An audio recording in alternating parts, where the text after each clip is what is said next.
ಬೆಳಗಾವಿ ಜಿಲ್ಲೆ ರಾಮದುರ್ಗ ರೈಲ್ವೆ ಕ್ರಿಯಾ ಸಮಿತಿಯವರು ಲೋಕಾಪುರದಿಂದ ರಾಮದುರ್ಗ ತಾಲೂಕು ಮಾರ್ಗವಾಗಿ ಧಾರವಾಡದವರೆಗೆ ರೈಲ್ವೆ ಹೋರಾಟಕ್ಕೆ ಸಜ್ಜಾಗಿದ್ದು, ಅದರ ಪ್ರಯುಕ್ತ ಇಂದು ಸಂಜೆ ವೇಳೆಗೆ ರಾಮದುರ್ಗದಲ್ಲಿ ಸಭೆ ಸೇರಿದ್ದು, ತಾಲೂಕಿನ ಎಲ್ಲ ಪಕ್ಷದವರು, ಕಾರ್ಯಕರ್ತರು, ವರದಿಗಾರರು, ಸಂಘ ಸಂಘಟನೆಗಳು ಭಾಗಿಯಾಗಿ ಮೊನ್ನೆ ನಡೆದ ರೈಲು ಹೋರಾಟದ ಬಗ್ಗೆ ಮಾತನಾಡಿ ಚರ್ಚಿಸಲಾಯಿತು.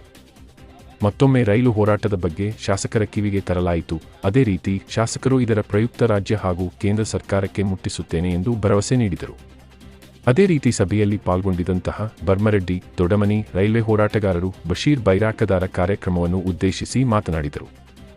ಈ ಸಂದರ್ಭದಲ್ಲಿ ಪ್ರದೀಪ ಪಟ್ಟಣ, ಮುನ್ನಾ ಖತೀಬಾ, ಶಪ್ಪಿ ಪನಿಬಂದ, ಆಶಿಫ್ ಹಾಜಿ, ಮುಖ್ಯಸ್ಥರು ಹಾಗೂ ರೈಲು ಹೋರಾಟಗಾರರು ಭಾಗಿಯಾಗಿದ್ದರು. ಈಗಾಗಲೇ ವಿ ಸೋಮಣ್ಣ ಅವರು ಕೇಂದ್ರ ರೈಲ್ವೆ ಮಂತ್ರಿಗಳು ಏನು ಹೇಳಿದ್ದಾರೆ, ನೀವು ಎಲ್ಲೇ ಇದನ್ನು ಮಾಡಿಕೊಂಡು ಶಾಸಕರಿದ್ದಾರೆ ಬೇಕಾದಂಗೆ ಅವ್ರು ಅನುದಾನ ತರಕ್ಕೆ ಸಾಕಷ್ಟು ಗಟ್ಟಿದ್ದಾರೆ, ಅಂಥವ್ನು ತೊಗೊಂಡು ನೀವು ಭೂಮಿ ಅಷ್ಟು ಕೊಡಿಸ್ಕೊಡ್ರಿ, ನಾನು ನಿಮ್ಮ ಕೆಲಸ ಚಾಲೂ ಮಾಡ್ತೀನಿ ಅಂತೇಳಿ ಅವ್ರು ಆಶ್ವಾಸನೆ ಕೊಟ್ಟಿದ್ದಾರೆ.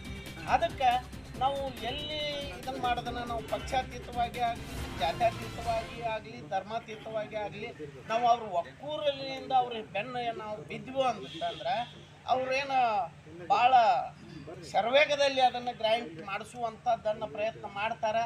ಆ ನಂತರ ಜೊತೆಯಾಗಿ ಈ ರೈಲ್ವೆ ಜೊತೆಯಾಗಿ ಎರಡು ಉದ್ದಿಮೆಯನ್ನು ಬೇಕಂತೇಳಿ ನಾನು ವೈಯಕ್ತಿಕವಾಗಿ ರಾಮದುರ್ಗ ಜನತೆ ಆರ್ಥಿಕವಾಗಿ ಅಭಿವೃದ್ಧಿ ಆಗಬೇಕಾದ್ರೆ, ಉದ್ಯೋಗ ಸೃಷ್ಟಿ ಆಗಬೇಕಂತಂದ್ರೆ ಇನ್ನೂ ಒಂದೆರಡು ಯಾವುದಾರ ಆಗಲಿ, ಗಾರ್ಮೆಂಟ್ಸ್ ಆಗಲಿ ಅಥವಾ ಇನ್ನೊಂದು ಏನೇ ಬೇರೆ ಇಲ್ಲಿ ಏನೋ ಕಪ್ಪ ಬಸಿದ ಒಂದು ಏನೋ ಹಳೆ ತೊರಗಲ್ಲದ ಮೈನ್ಸ್ ಇದೆ, ಅಲ್ಲಿ ಒಂದು ದೊಡ್ಡ ಪ್ರಮಾಣದ ಒಂದು ಉದ್ದಿಮೆಯನ್ನು ಮಾಡಲಿಕ್ಕೆ ಅವರು ನಾನು ವೈಯಕ್ತಿಕವಾಗಿ ಆಗಲಿ ತಮ್ಮೆಲ್ಲರ ಪರವಾಗಿ ನಾನು ಅವರಿಗೆ ಒತ್ತಾಯ ಮಾಡ್ತೀನಿ.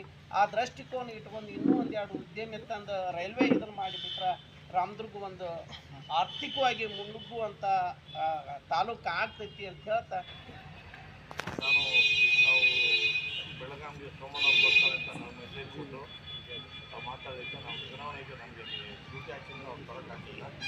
ಸೋಮಣ್ಣ ಹತ್ರ ಮಾತಾಡಿದ್ರೆ ಅವರು ಈಗ ನೀವು ಭೂಮಿ ಕೊಡ್ತಿದ್ದು ಫಸ್ಟು ಸರ್ವೆ ಮಾಡ್ತೀವಿ ಕರೆಕ್ಟಾಗಿ.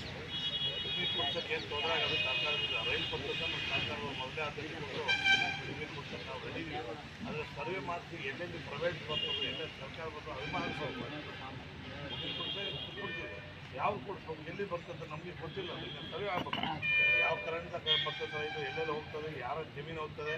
ಈಗ ರೈತರ ನಾಯಕರು ಹೇಳಿದ್ದಾರೆ, ಸಪೋಸ್ ರೈತರು ಭೂಮಿ ಬಂತು, ಅದಕ್ಕೆ ಎಷ್ಟು ಕೊಡಬೇಕು, ಆಮೇಲೆ ಮತ್ತೆ ನಾವು ಒಂದು 5 ಲಕ್ಷ ಕೊಡ್ತೀವಿ, ನೀವು 10 ಲಕ್ಷ ಡಿಮ್ಯಾಂಡ್ ಮಾಡ್ತೀರ, ಕೂತ್ಕೊಂಡು ಕಾಂಪ್ರಮೈಸ್ ಮಾಡಬೇಕು. ಅವೆಲ್ಲ ಇರ್ತದೆ.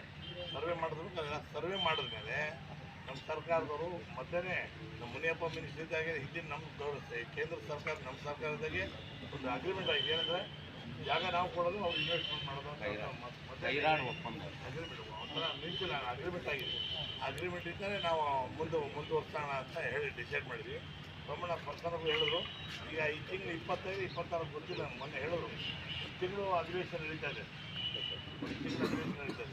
ಆವಾಗ ನಾವು ಸೋಮಣ್ಣ ಬರ್ತೀವಿ ಅಂದ್ರೆ ಮತ್ತೆ ಹೇಳಿ ಹೋಗ್ಯಾರೆ. ಅವ್ರು ಯಾವಾಗ ಬರ್ತಾರೆ ಹೇಳ್ತಾರೆ ಗೊತ್ತಿಲ್ಲ, ಯಾಕಂದ್ರೆ ಅವ್ರು ಫುಲ್ ಬಿಸಿ ಇರ್ತಾರೆ, ಎಲ್ಲ ಇರ್ತಾರೆ. ಬರೀ ಅವರು ಸೋಮಣ್ಣ ಅವರು ಹಿಡ್ಕೊಂಡು ಕೇಂದ್ರ ಕ್ಯಾಬಿನೆಟ್ ಸಚಿವರು ಇರ್ತಾರೆ, ಅವ್ರ ಥರ ಹೋಗ್ಬೇಕಾಗಿತ್ತು. ಜಗದೀಶ್ ಶೆಟ್ಟಿ ಸಿಕ್ಕಿದ್ರು ನನಗೆ ಬೆಂಗಳೂರಿಗೆ. ಜಗದೀಶ್ ಶೆಟ್ಟಿ ಹೇಳಿದ್ರೆ, ಅಶೋಕ್ ನೀವೆಲ್ಲ ಹೋರಾಟ ಮಾಡ್ತಾರೆ, ನಾನು ಭಾಳ ಸೀರಿಯಸ್ ಇಟ್ಕೊಂಡ್ವಿ, ನೀವು ಯಾರಾದ್ರೂ ಬರೋಂಗಿದೆ ಅಧಿವೇಶನ ಡೆಲ್ಲಿಗೆ ಬನ್ನಿ, ನಾನು ಎಲ್ಲರ ಥರ ಸೋಮಣ್ಣನ ಬಿಟ್ಟು ಮಾಡೋದು, ಎಲ್ಲರೂ ಕರ್ಕೊಂಡು ಎಲ್ಲ ಭೇಟಿ ಮಾಡಿ ಏನಕ್ಕೊಂದು ಭಾಳ ಶೀಘ್ರವಾಗಿ ಅದಕ್ಕೊಂದು ರೂಪ ಕೊಟ್ಟು ಆದಷ್ಟು ಬೇಗ ಶುರು ಅಂತ ಪಾಪ ಜಗದೀಶ್ ಶೆಟ್ಟಿ ಕೂಡ ಹೇಳೋದ್ರಿಂದ ನಾನು ಸೋಮಣ್ಣ ಹೇಳಿದ್ರು, ಅಧಿವೇಶನ ನಡೀತದಣ್ಣ, ನೀವು ಯಾರು ಬರ್ತೀರೋ ಬರ್ಲಿಕ್ಕೆ ಕರ್ಕೊಂಡು ಬಂದಿರ್ಬೇಕಾದ್ರೆ ಮಾಡಂತ ಹೇಳಿದ್ರೆ. ಆಮೇಲೆ ಡೆಲ್ಲಿಗೆ ಹೋಗಿದ ತಕ್ಷಣ ಅಪಾಯಿಂಟ್ಮೆಂಟ್ ಸಿಗೋದು ಭಾಳ ಕಷ್ಟ ಇರ್ತದೆ, ಯಾಕಂದ್ರೆ ಕೇಂದ್ರ ಪಾರ್ಲಿಮೆಂಟ್ ನಡೀತಾ ಇರ್ತದೆ.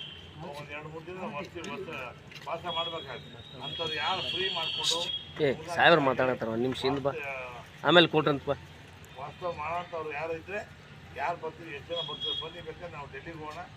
ಈಗ ಹೇಳ್ತೀನಿ ಡೇಟ್ ಯಾವ ಟೈಮಿಗೆ ಹೋಗ್ಬೋದು ಅಂತ ಹೇಳ್ತೀನಿ. ಯಾರು ಬರ್ತೀವಿ ಬರ್ರಿ, ಮಿನಿಸ್ಟರ್ನ ಕರ್ಕೊಂಡೋಗಿ ಅದಕ್ಕೆ ಒಂದು ರೂಪ ಕೊಟ್ಟು ಆದಷ್ಟು ಶೀಘ್ರ ಮಾಡೋಣ ಅಂತೇಳಿ ನಾನು ಮಾಡ್ತೀನಿ. ಅದನ್ನು ಆ ಸರ್ವೆ ಎಲ್ಲ ಆಮೇಲೆ ಏನು ನಮ್ಮದು ಗೌರ್ಮೆಂಟ್ ಇರುತ್ತೆ, ಆ ಗೌರ್ಮೆಂಟ್ ಕೆಲಸ ನಾವು ಮಾಡಿಸ್ತೀವಿ, ಅದ್ರದ್ದೇನು ತೊಂದರೆ ಆಗಲ್ಲ. ಆದ್ದರಿಂದ ನಾವೆಲ್ಲ ಮುಂದಿನ ತಿಂಗಳು, ಇದೇ ತಿಂಗಳು 25ರಿಂದ ಮುಂದಿನ ತಿಂಗಳು 25 ಅಧಿವೇಶನ ನಡೀತದೆ ಅಂತ ಹೇಳಿದ್ದಾರೆ. ಮುಂದಿನ ತಿಂಗಳು ಫಸ್ಟ್ ವೀಕ್ ಅಂತ ಇಟ್ಕೊಳ್ಳಿ, ಯಾಕಂದರೆ 9ನೇ ತಾರೀಕಿಂದ ನಮ್ಮ ಅಧಿವೇಶನ ಸ್ಟಾರ್ಟ್ ಇದೆ. 9ರಿಂದ 19 ಇದೆ. ನಾನು 20ರ ಮೇಲೆ ಆಗುತ್ತೆ ಫಸ್ಟ್ ವೀಕ್ ಆಗುತ್ತೆ ನಾನು ಕೇಳ್ತೀನಿ ಸೋಮಣ್ಣಗೆ ಕೇಳಿ ಡೇಟ್ ಫಿಕ್ಸ್ ಮಾಡಿ ನಾವು ಯಾರು ಬರ್ತೀವಿ ಬನ್ನಿ ನಾವು ಒಟ್ಟಿಗೆ ಹೋಗಿ ಕೇಂದ್ರ ಕ್ಯಾಬಿನೆಟ್ ಸಚಿವರು ಮೀಟ್ ಮಾಡೋಣ ಸೋಮಣ್ಣಗೆ ಮೀಟ್ ಮಾಡೋಣ ಡೆಲ್ಲಿಷನ್ ಕರ್ಕೊಂಡು ಎಲ್ಲರೂ ಮೀಟ್ ಮಾಡ್ಕೊಂಡು ಎಲ್ಲ ಕೆಲಸ ಆದಷ್ಟು ಶೀಘ್ರ ಮಾಡ್ತೀನಿ. ನಿಮ್ಮ ಜೊತೆ ನಾನು ಹೋರಾಟ ಇರ್ತೀನಿ. ನಾನು 100% ನಾನು ಕೈಲಿ ಮಾಡ್ತೀನಿ. ಹಾಗೆ ಆಗುತ್ತೆ ಅಂತ ನಾನು ಭರವಸೆ ಇಟ್ಕೊಂಡು ಮಾಡ್ತೀನಿ.